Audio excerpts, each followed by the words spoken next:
Hello, it's Dr. Garrett Pullman, host of the Prostate Health Podcast. Today, we will be focusing in on the potential dangers of taking too many medications and how urologists are helping in the shift toward getting men off their medication for an enlarged prostate and in some instances, avoiding medication altogether. So you will want to stay tuned. So the big question is this: how can men and those who care for them better educate themselves regarding prostate health, the conditions that affect the prostate, and the latest technology in managing these conditions? That is the question, and this podcast will provide the answers. On a weekly basis, we will be chatting with experts, innovators, and leaders in the field of urology, sharing useful information with the general public to improve their lives and increase their overall health. My name is Dr. Garrett Pullman, and welcome to the Prostate Health Podcast.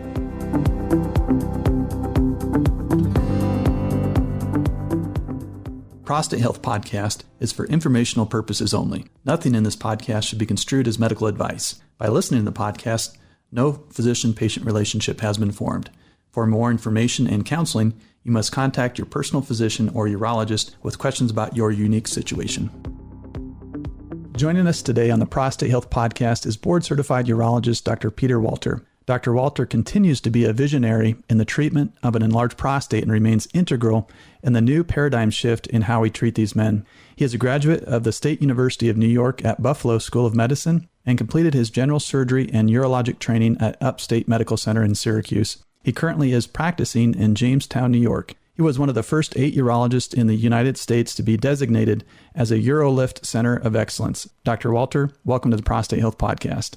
Thank you, Dr. Pullman. It's really an honor to be a guest on your podcast, and congratulations for creating a forum which reaches so many men as well as the people that care about them. I think it's a really important thing. Well, thanks again. So, Dr. Walter, the focus of today's podcast will be largely on medication, and probably many of our listeners are currently taking a medication for benign enlargement of their prostate. I thought it would be nice if we could give our listeners a brief historical perspective in terms of how long some of these medications have been around for.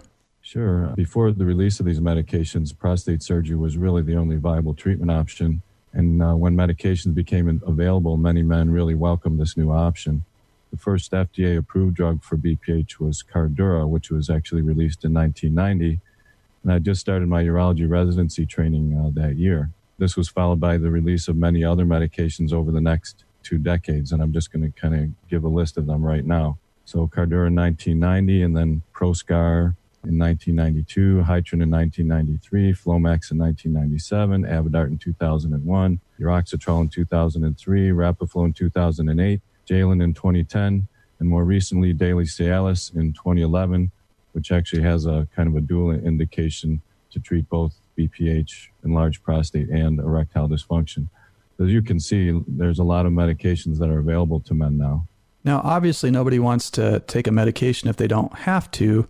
Now, why were many of these men really content with choosing a pill for their prostate over the years? Yeah, that's a great question. One would think that men take these pills because they work great, but in reality, there's some men's health surveys that show that really only 1 in 3 men are actually satisfied with their prostate medication. It's really my belief that many men tolerate these medications because really they're desperately trying to avoid prostate surgery. It does work better than pills, but it carries risks of bleeding, urinary leakage, sexual problems. It requires a temporary catheter, and there's a significant recovery period. So if the choice is between a little pill or a big surgery, it's easy to see why many men choose to take the pill. So we talked a little bit about some of the medications that have come along over the years. Maybe we could go into a little bit more in terms of, now, how do these medications work for an enlarged prostate? Yeah, the 2 most commonly used medications are called alpha blockers and 5-alpha reductase inhibitors.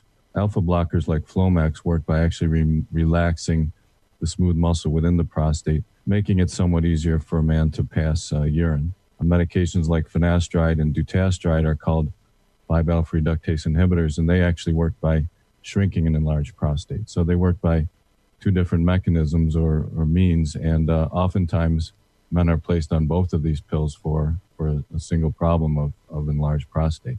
So compared to how many men have an enlarged prostate, about how many men are actually currently taking medication for their prostate? Okay, so there's about 12.5 million men in the United States who see a doctor for an enlarged prostate. and well over 60% are actually taking one or more pills per day to treat it. Only about 2% choose what we would call an advanced therapy, like transurethral resection of the prostate, which is also called a TURP, which is the most common type of prostate surgery. Enlarged prostate can always also be treated with laser, and then can also be treated with minimally invasive treatments like the UroLift system, for example. But really only 2% of all these millions of men choose to have an advanced therapy. The vast majority are on pills. So what are some of the problems that you've personally seen with the medication-first paradigm that we have been in? Yeah, as I said before, really only about 1 in 3 men are satisfied with these medications. So in many cases, they really don't work that well. About half of the men who take these pills don't even enjoy what we would call a statistically significant reduction in their urinary symptoms. Another issue is cost. Even though many of these drugs are generic now, cost can still be a problem.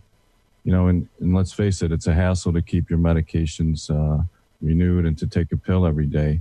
There was actually a study in Europe back in 2015 that showed that more than 70% of men did not take their prostate medication as directed in the first year after it was prescribed. So a lot of men don't take these medications as they should, either because they don't work or it's a hassle or they have side effects, which can actually be pretty significant. So as urologists, we're really learning about the concept of polypharmacy. Can you explain to our listeners what is polypharmacy and how does this come into play in the treatment of an enlarged prostate? Sure. Polypharmacy simply means just too many medications. The precise definition is variable, but it generally means taking 5 to 10 medications or more per day. I've seen patients come into my office who are taking 30 or more pills every day, which is just incredible. As we see men age, they tend to develop other medical problems like high blood pressure, high cholesterol, and diabetes. And if a man takes 1 or more pills for each of these problems, as well as maybe even others, it's easy to see how before long he's taking a handful of pills each day. And since 50% of men in their 50s have enlarged prostate symptoms, many get placed on 1 or more additional pills for this problem. So I think as urologists, we really have a great opportunity to lessen this national polypharmacy problem. We can actually deprescribe medications or actually take them away for our patients with an enlarged prostate, or we can simply not prescribe them in the first place and discuss other options with our patients. Thanks again for joining us today on the Prostate Health Podcast. Now, do you have an upcoming appointment at the urologist office? Maybe you're scheduled for a biopsy of your prostate or just received the news that your biopsy was positive for prostate cancer and now have an upcoming consultation to discuss options with your urologist. You may be wondering, how should I prepare for these appointments and what should I expect? Well, I've partnered with the Prostate Health Academy to create a free What to Expect guide that will help get you up to speed as you prepare for your visits. This guide includes checklists of what you need to bring and how to prepare. This guide includes what to expect with 3 different scenarios, including your initial urology clinic appointment, a prostate biopsy, and prostate cancer consultation. To receive this free guide, simply go to www.prostatehealthpodcast.com/clinic. Again, that's www.prostatehealthpodcast.com/clinic, or you can find the link on our podcast website at prostatehealthpodcast.com. I thought it'd be good to just kind of talk about what are some of the potential side effects of, first of all, the alpha blocker medication for an enlarged prostate, including some of the long-known potential side effects, but also maybe some of the newly discovered potential side effects. Yeah, this is really interesting. Possible side effects are many. They can range from being simply inconvenient to actually downright devastating. So if you look at the long-known side effects for the alpha blockers like Flomax, for example, they include things like lightheadedness, headaches, fatigue, ejaculatory dysfunction, which means that the ejaculate does not come out as it should. They can cause insomnia, and even things like nasal congestion. I found that many of my patients don't even realize that the symptoms they're having are caused by this medication. I have one guy who developed significant nasal congestion, and he thought it was because he was allergic to his dog, and he wound up getting rid of his dog. And then when I took him off this Flomax, the congestion went away, and poor guy was without his dog. So that's a real-life story of a side effect. Some of the more newly discovered side effects are even more worrisome. There's something called intraoperative floppy iris syndrome, which causes the iris of the eye to become literally floppy. So it makes it much more difficult for an ophthalmologist to perform cataract surgery. And it's not just an inconvenience to the ophthalmologist. There's studies showing that floppy iris actually increases the risk of permanent complications that can forever affect the vision of the patient. So it can be a big deal. Other studies have shown an increased risk of stroke the initial period after prescribing an alpha blocker.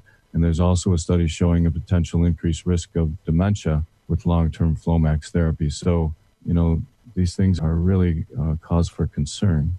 If you look at the 5-alpha reductase inhibitors, some of the long-known side effects include what we call diminished ejaculate. There's actually less fluid, can cause erectile dysfunction, decreased libido, which means decreased sex drive, gynecomastia, which is actually enlargement of the breast. So imagine you're giving a patient of yours a medication to treat an enlarged prostate, and it can affect his sexual function, which for many men is important. It can even cause him to grow breasts, which, if you think about it, I wouldn't want to take that pill.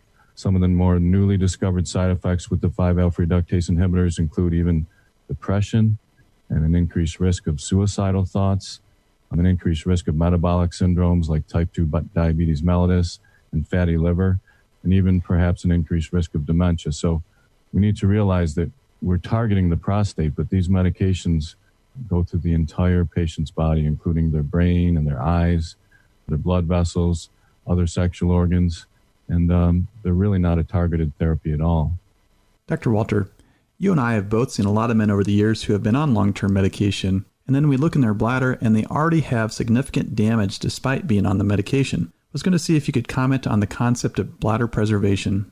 Yeah, this is an extremely important topic, and it's really been largely overlooked until fairly recently. There's a growing concern that long-term medical therapy for BPH or enlarged prostate is leading to a greater number of men with what we call end-stage bladder, or bladders that simply no longer work. They're worn out. Medications can cover up the problem like a Band-Aid until the bladder actually starts to fail. Think about the bladder as a muscular pump, just like the heart. A lot of my patients know what the heart does, but they really don't have a good understanding of what the bladder does. Most men know that you can develop heart failure if you have heart problems that go untreated, but few realize you can also develop bladder failure, which actually results in the inability to urinate, which we call urinary retention. And that's not a very pleasant condition. It's managed by placing a catheter into the bladder through the penis. Sometimes the bladder is so damaged that even an invasive procedure like a TURP to try to rescue the problem doesn't fix the problem. And some men wind up requiring a catheter for the rest of their lives. There was a study, the Annals of the Royal College of Surgeons last year, that showed that in 1990, men who had prostate surgery, the TURP, only 2% wound up needing a catheter for the rest of their life because the bladder had failed. In 2010, that number had increased to nearly 12%, or 6 times greater. And the authors concluded that the cause was medical therapy. We're kind of stringing the patient along, kicking the can down the road until the bladder is just so worn out that even major invasive surgery isn't going to fix the problem. So in your practice, kind of what strategy have you implemented to fight back against this concept of polypharmacy that we've seen? That's a great question.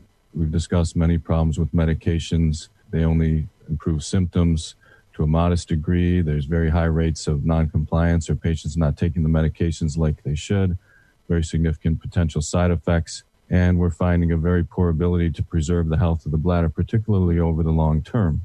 Many men tolerate these drugs because they're really afraid of having surgery like a TURP.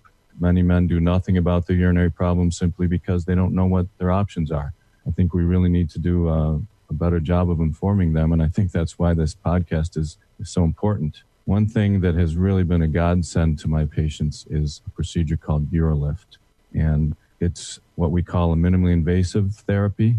It can actually be done in the office under local anesthesia. Patients can be in and out of the office in about an hour. We use a scope, so there's no cutting, there's no burning, destroying, or removing of tissue.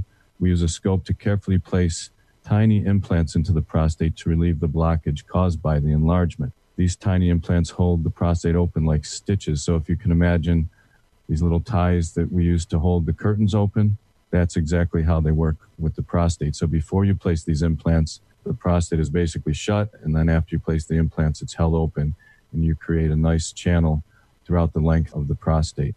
It's so effective that over 90% of the men that I've treated with this technique can get off of their medications. We can treat prostates of all shapes and sizes, So the vast majority of men with an enlarged prostate will qualify for this really effective procedure. The symptom relief is rapid, and it's a lot better than we find with medications. Most men are noting a really good improvement in 2 to 4 weeks or less. Over 90% of my patients don't even need a catheter after the procedure, and if they do, it's in place for less than 24 hours. Most men are back to normal activity in just a few days. There are absolutely no sexual side effects, so it causes no problems with having an erection or ejaculation. And as we have learned, that's a really important thing for most men. Well, that's great. So in summary, Dr. Walter has really given us an excellent summary of the problems we're seeing with the medication first paradigm for an enlarged prostate and why we're now able to shift away from this paradigm and now able to deprescribe rather than represcribe these medications. Dr. Walter, any final thoughts for our listeners today? Yes, and I'm going to use another cardiac analogy or kind of comparison to the heart. Most men know that if they experience chest pain, they may be having a problem with their heart and they get it treated. They don't ignore that problem. Urinary symptoms can mean that there's a problem with the bladder. Unfortunately, many men ignore these symptoms because they think either it's a normal part of aging, or maybe they're just afraid that if they tell their doctor, he's going to tell them they need a big operation. Again, there's a lot of ignorance, and I don't mean that in a negative way, but men just don't understand what their treatments are. And there's a lot of fear involved with some of the treatments that they may know about. So it's really important that men don't ignore these symptoms. They need to tell their doctor, their health care provider. As urologists, we have a very useful tool. It's called a symptom score. It's a one-page questionnaire which asks some really important questions about urination, and there's a final question asking about how it affects quality of life. And based on how men fill out that questionnaire, we can really help to guide them as to what might be the best way to treat their symptoms and to really improve their quality of life and also improve the health of their bladder so they don't wind up being one of these men wearing a catheter. Well, Dr. Walter, it was certainly a pleasure to chat with you today on the Prostate Health Podcast. I really appreciate you taking time out of your schedule to visit with us today. You've really given a lot of valuable information today for our listeners. Thank you again. Well, I really want to thank you for having me as your guest. I really enjoyed sharing my experience about this very important men's health issue. It's kind of a passion of mine. And I wish you and all your listeners well during this difficult time with the COVID crisis. Well, thank you again. Thank you. Thank you again for listening to the Prostate Health Podcast. We would love to have you join our podcast Facebook group at www.facebook.com/groups/Prostate Health Podcast, or just use the Facebook group search function and search for the Prostate Health Podcast and ask to join. We'll see you at the next episode.